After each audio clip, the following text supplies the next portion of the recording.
Joel Ulring from MNDOT. Joel?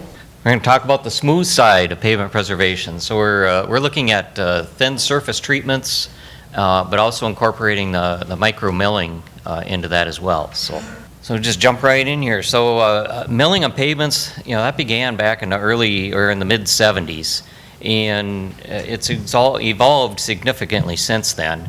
And Minnesota took a real interest in micro milling around 2012, and with that, then in 2013, 14, and so on, they started looking at if we micro mill and before we put down these thin surface treatments, we feel we're going to get a better end product.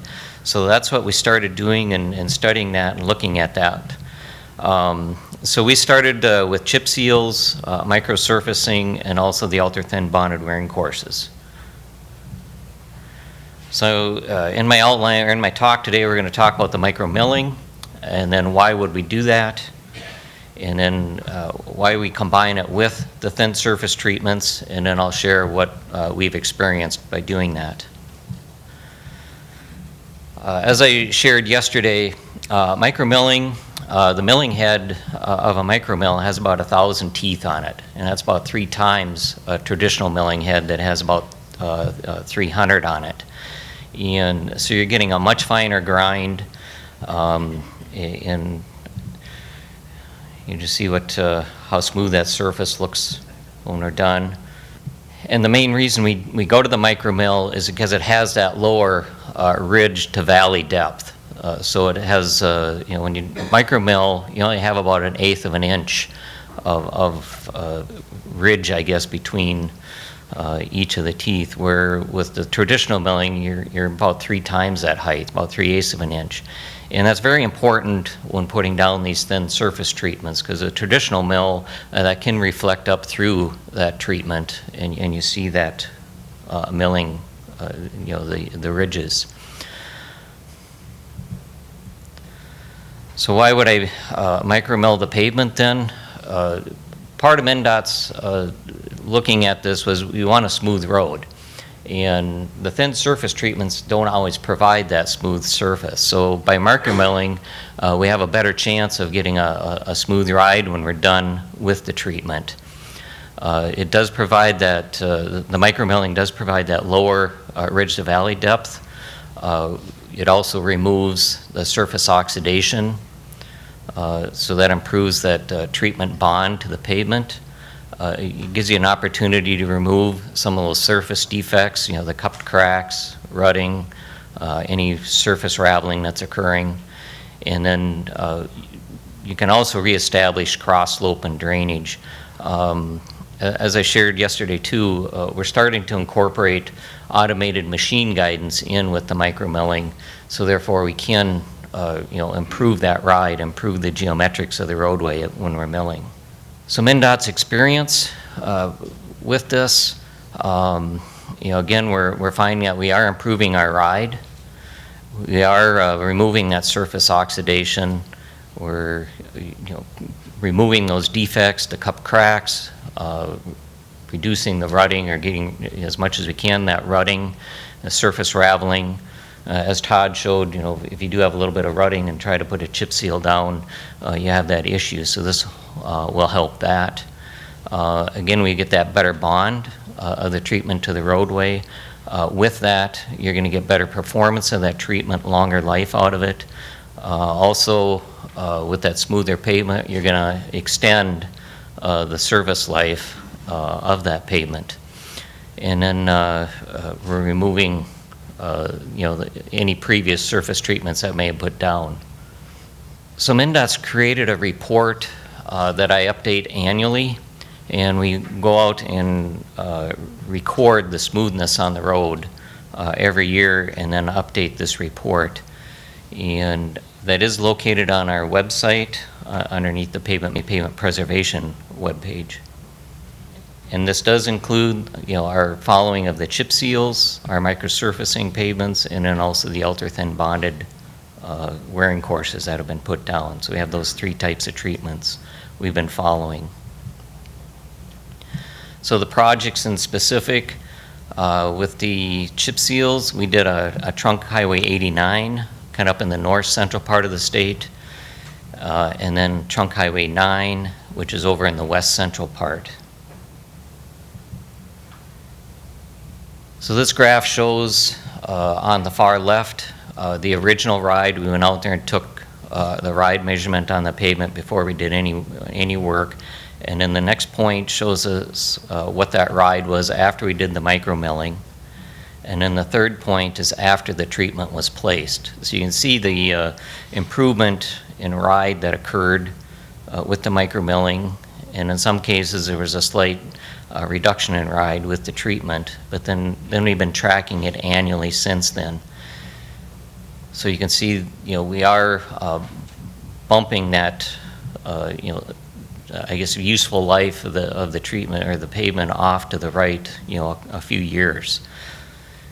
A unique situation here with the trunk Highway 89, they went out and crack filled that a few years after the chip seal was put down, and we're actually seeing an improvement there with the ride as well.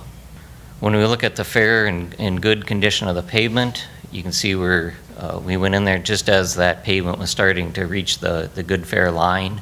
We brought it back into a good territory, and now we're kind of getting back close to that good fair line. So we've gained some good benefit from the treatment.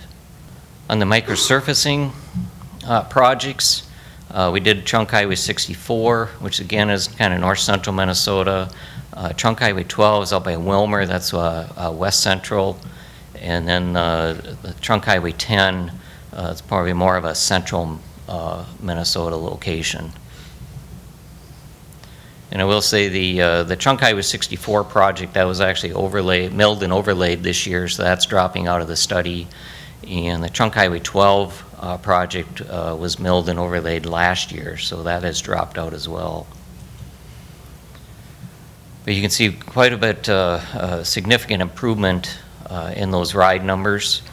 It's really small on my screen up here, but the Trunk Highway 64 was in pretty bad condition. I'm just gonna move ahead one screen here. You can see where that was, way up at the in the fair condition, probably getting very close to poor, and we brought that way back down into the good, and it stayed there for a few years and then went back into the fair. And that one deteriorated almost twice the rate of that we were seeing in our other pavements. So I don't know if that was a subgrade condition or a pavement deterioration condition, but that one did go back to fair pretty quick. And the ultra-thin bondeds, this is probably our best performer. We've got some on US Highway 10, again, right next to where the Highway 64 was, but on a divided 4-lane roadway, and then Interstate 394. And this is a very high traffic roadway going out from downtown Minneapolis out west in Hennepin County. So, and that's probably our best performer. So again, you can see the much increased or improvement in the ride numbers between the micromilling and the treatment, staying well within the good area. That lowest one, the Interstate 394, you can see where that's actually got a nice flat curve there, where it's and well within the good. I think we're under 60 inches per mile, so it's just a very awesome performer for us. So again, just why are we micromilling with these treatments? Is again to get that smooth pavement, and it's performing well with these thin surface treatments. We're able to remove those defects, the rutting, the raveling, the cup cracks, and we also are getting, we feel, a longer life out of the treatments and extending that pavement useful life. When to consider the micromill, again, you need structurally sound pavement. We also are looking at when our ride quality index, or RQI, is 3.0 once we hit that level, or the International Roughness IRI of 105 inches. If that pavement has a little oxidation on the surface, we're trying to remove that again, to get that good bond of the treatment. Or if we've got this minor rutting, a little bit of surface raveling, or it's cup cracks, again, just trying to help that ride out. Or if you've got the poor slope, cross slope drainage, we can reestablish that. There's also other research that's been ongoing in the state. It's tied to the Min-Road NCAT work, just describing, you know, what the national NRA is, or this partnership is. So we got the 22 agencies involved, looking at, again, both the warm and the cold regions. We have that Trunk Highway 169, Adriana shared with earlier today, and the CASA 8.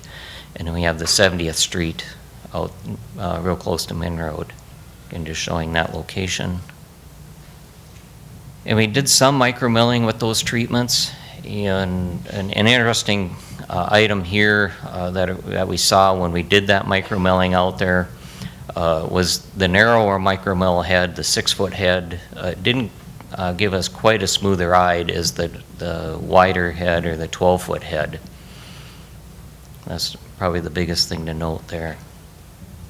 So that's all I had on that. I just wanted to put in a quick plug here too. We have a new pooled fund study that was mentioned by Adriana as well, and it's, you know, improving the quality of the pavement maintenance. So it's basically we're looking at how to implement these treatments with the states, and the whole purpose of the study is to help implement.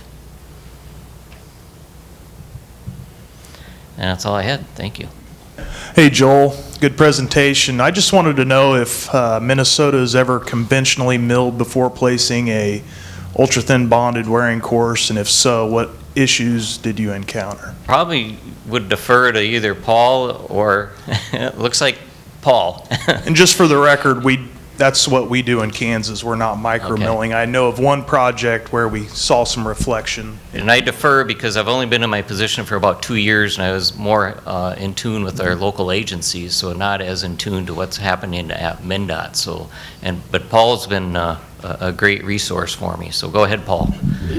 Hennepin County just did a project, and the micro mill slipped through with the conventional mill.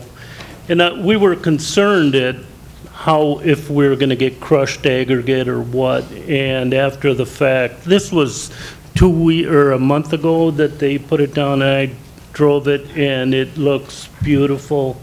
No crushing of aggregate or anything. So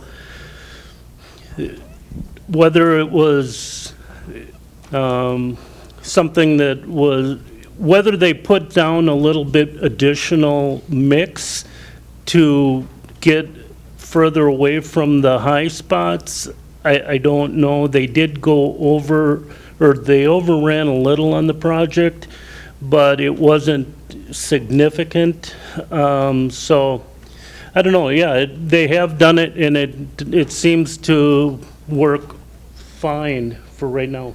I was just wondering about milling speed. Going from conventional mill to micro milling, I assume speeds are significantly reduced, and I guess how easy is that to control out in the field? Running about 60 feet a minute is what the micro milling is.